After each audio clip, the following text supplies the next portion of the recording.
आज मैं आया हूँ एक नई वीडियो के साथ। ये हमारे यहाँ पे लग रहे हैं VRVX लग रहे हैं, सारे के सारे हीटिंग कूलिंग वाली मशीन है।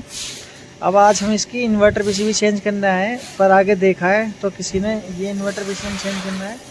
अब आके हम यहाँ देख रहे हैं तो यहाँ पे इन्वर्टर पीसीबी सिर्फ मदरबोर्ड निकाल रखा है। ये आप देख सकते हैं, यहाँ पे पीसीबी नहीं है। और आगे से इसकी इन्वर्टर पीसीबी की जो एल्युमिनियम वाली प्लेट होती है वो इसमें लगी हुई है। अब ऐसा क्यों करा ये तो मुझे नहीं पता, लेकिन ये जो कर रखा है ये बहुत गलत कर रखा है। कभी भी हम इन्वर्टर पीसीबी चेंज कर रहे हैं तो डाइकिन का ये रूल होता है कि ये एल्युमिनियम की प्लेट और इसके साथ इन्वर्टर पीसीबी जो आती है हमारी, वो दोनों कंपनी से ही बिल्कुल फिट होके आती है। हमें उसमें छेड़ने की कोई ज़रूरत नहीं होती।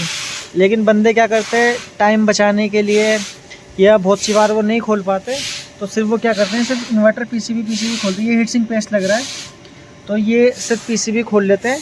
जैसे ये है, ये लॉक खोले, यहाँ से ये लॉक खोले और पीसीबी निकाल ली, जो कि ये बहुत गलत है। ऐसा नहीं करना चाहिए। वो पीसीबी ये रही, ये देखिए, ये दो पेज खोले यहाँ से, इस जगह से, और निकाल ली, पर ये बहुत गलत है। ऐसा नहीं करना चाहिए। इसमें क्या दिक्कत आती है, इसमें जैसे किसी ने ये निकाल ली, अब ये जो पत्तियाँ होती हैं, ये मैं आपको दिखा रहा हूँ, ये वाली पत्ती अगर ये ज़्यादा मुड़ गई या ढंग से बैठी नहीं तो इस वाले सरफेस से, ये जो सरफेस है प्रॉपर सही से टाइट नहीं हो पाता।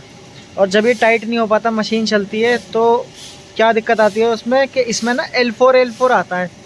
L4 आएगा, जैसे मशीन चलेगी आप दिखा दोगे कि मशीन चल गई, आप साइड से चले भी जाओगे कि मशीन चल गई है, लेकिन जैसी मशीन लोड पे आएगी या इन्वर्टर पीसीबी ओवर हीट होएगी तो इसमें L4 का एरर आ जाएगा। ठीक है, तो इस एरर से रिजॉल्व करने के लिए इसका यही है कि कभी भी इन्वर्टर पीसीबी चेंज करो तो पूरी पीसीबी और ये वाली एल्युमिनियम प्लेट पूरी की पूरी खोलो।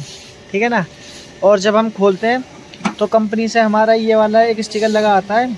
VRV4 में एक स्टिकर होता था जिसको हम छुटा के दूसरी पीसीओ में भी यूज़ कर सकते थे, पर VRVX में ऐसा नहीं है। ये एक तरीके का लिक्विड टाइप है। ये शीट आती है, ये हम एक बार ही यूज़ कर सकते हैं, दोबारा यूज़ नहीं कर सकते। लेकिन VRV4 में हम यूज़ कर सकते थे, इसमें नहीं कर सकते। तो डाइकिन से दूसरी शीट लो तो और लेके फिर उसको यूज़ करो। ठीक है ना। तो इसको प्रॉपर करके लगाइए एकदम, और इसको पेस्ट टाइट करके तब यूज़ में लें। ठीक है, अब हम इसके कनेक्शन कर रहे हैं। ये हमने पूरे के पूरे कनेक्शन खोल रखे। अब हम पीसीबी लाए। ठीक है, अब हम ये चेंज करेंगे, पूरा का पूरा चेंज करके देखते हैं कि कैसे कनेक्शन होते हैं इसके। ये इसके सारे कनेक्शन है, इसके कनेक्शन भी देखेंगे आज के कनेक्शन कैसे होते हैं। हमने इसकी प्लेट निकाल ली है, ये आप देख सकते हैं, पूरी की पूरी प्लेट निकाल दी है हमने। ये इसका स्टिकर है। कभी भी एक चीज़ का ध्यान और रखें कि जैसे हमने ये पेज खोल लिए, पेज खोलने के बाद जब हम इन्वर्टर पीसीबी न्यू लगाते हैं ना, तो ये इसके ना कुछ वायर रोकने के लिए क्लिप होती है। ठीक है, जैसे ये हो गई, ये हो गई, तो पुरानी से निकाल के नई में भी लगाया करो। ठीक है ना, इससे बहुत फ़ायदा होता है। ये वाली तो आती है हमारी पीसीबी के साथ, लेकिन ये वाली नहीं आती, तो ये भी लगाया करो, जिससे वायर हमेशा इधर उधर ना जाए। और पेज प्रॉपर टाइट करो ताकि कोई आगे फ्यूचर में लूज़ कनेक्शन या वाइब्रेशन, वायर कट भी जाती है, या जैसे हम ये पैनल को हम उठाते बैठाते तभी वायर कट जाती है तो शॉर्ट होने का डर रहता है। ठीक है ना। जैसे यहाँ पे ये वायर लग के देखी कैसे हो गई, तो बहुत सी बार कट भी जाती है, तो हमेशा वायर को इनमें फंसा के रखें। ठीक है, अब हम करते हैं पीसीबी चेंज। अभी मैंने इसके कनेक्शन कर दिए हैं। ठीक है ना।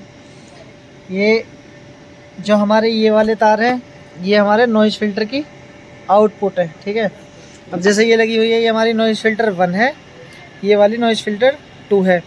अगर 20 HP की पीसीबी होती है तो उसमें पेच वाले होते हैं, 12 HP में भी पेच वाली होते हैं। ठीक है ना। ये हमारी थिम्बल वाली है, क्योंकि ये हमारा 18 HP का आउटडोर है।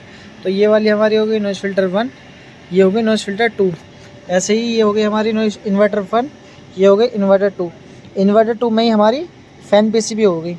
अब जैसे ये हमारी VRVX है, तो VRVX में सिर्फ 3 तारों की ही जेक होएगी। जैसे VRV4 में होता था ना, कमांड की वायर अलग, सप्लाई की वायर अलग, ऐसा इसमें नहीं है। इसमें सिर्फ 3 ही वायर की वायर होती है। तो समझ जाना कि VRVX है, वैसे तो देखने से पता चल जाता है। तो ये हमने कनेक्शन कर दिए हैं। ये हो गई हमारी नॉइज़ फिल्टर की इन, ये हो गई नॉइज़ फिल्टर की आउट। नॉइज़ फिल्टर की आउट हमारी गई यहाँ पे, ये रही L1, L2, L3। ये हो गए कंप्रेसर की UVW हो गए। ठीक है ना। उसके बाद ये हो गए हमारे रिएक्टर, ये है हमारे रिएक्टर दोनों।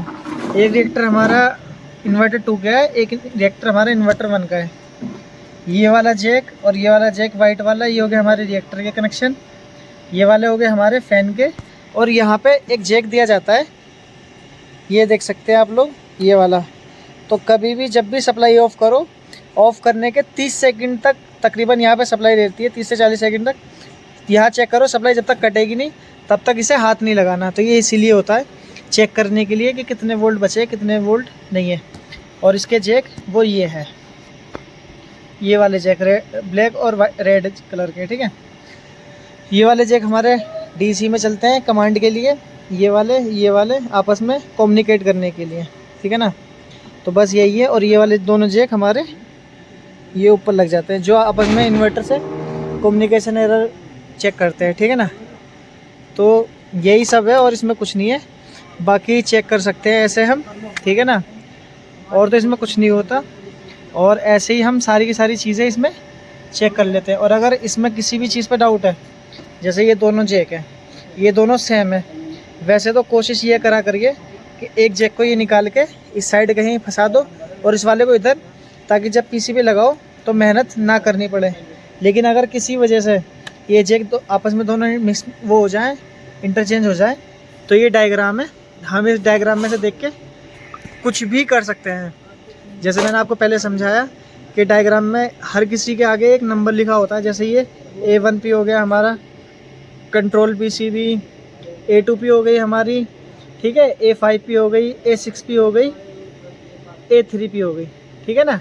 ऐसे ही हम चेक कर सकते हैं। जैसे ये रहा X2A, X1A फैन मोटर हो गई, M2C, M1C ये हमारे कंप्रेसर हो गए, ठीक है ना। ऐसे ही चेक करते हैं, और इनका जो नंबर है वो यहाँ लिखा हुआ है सबका, ठीक है दोस्तों। वीडियो अच्छी लगी हो तो लाइक करें, कमेंट करें और चैनल को सब्सक्राइब करें। इस वीडियो के लिए कोई भी क्वेश्चन हो तो कमेंट बॉक्स में कमेंट करें। मिलते हैं नेक्स्ट वीडियो में।